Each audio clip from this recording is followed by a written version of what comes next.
Dámy a pánové, dobrý den. Zdravím vás z Ostravy, ze showroomu společnosti Optoma, kde jsme si dnes spolu pro vás s Romanem Ochotkem připravili prezentaci prvních řady dotykových displejů Optoma.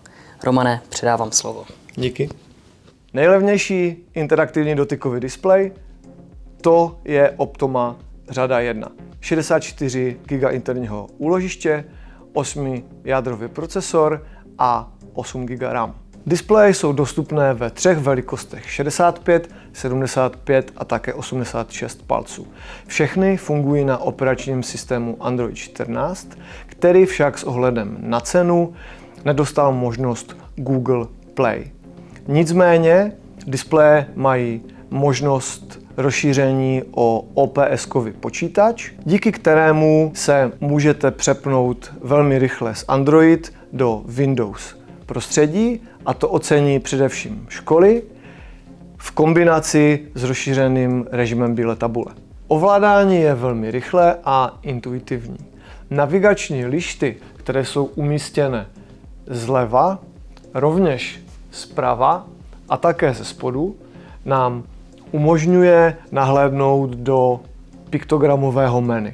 Vpravo nahoře vidíme ikony, které jsou aktivní, a to znamená, že skrze ně můžeme přímo vstupovat do jednotlivých nastavení.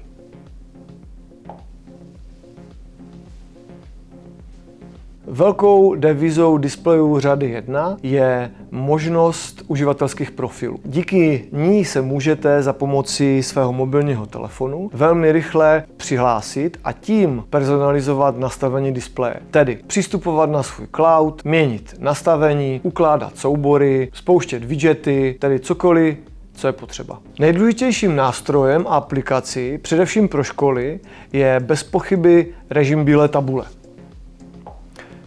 Ten nabízí pestrou škálu šablon a také možnost přidání si vlastního tématu nebo vlastního backgroundu. Rovněž máme možnost vygenerování QR kódu a ten umožní studentům odnést si zápis z hodiny v digitální podobě ve svých mobilních zařízeních. Učitel není omezen na jednu pracovní plochu, ale může přidávat nové listy, přičemž původní jsou ukládány do seznamu. Vytvořené zápisky z výuky lze také snadno ukládat na pracovní cloud.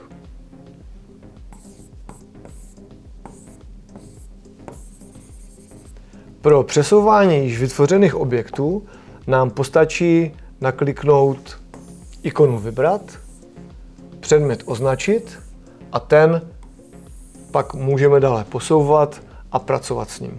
Můžeme zvětšovat, zmenšovat, měnit barvy, otáčet,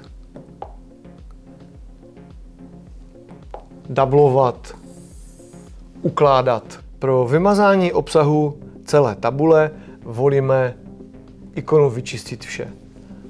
Dále používáme dlaň k aktivaci digitální gumy. Krom pestré palety různých pravítek, včetně úhloměru, můžeme rovněž používat 2D a 3D tvary v různých barvách. Displej řady 1 rovněž nabízí možnost současné práce více žáků.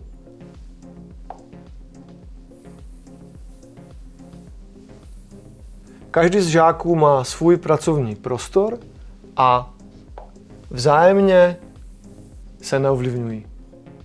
Pro výuku v hodinách můžeme rovněž využít systém tvorby a vkládání tabulek.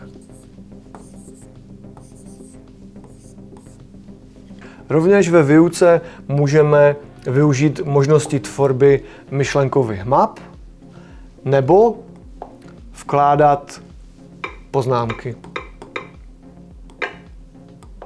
Tlačítko Více nabízí množství zajímavých funkcí, například 3D mapu sluneční soustavy.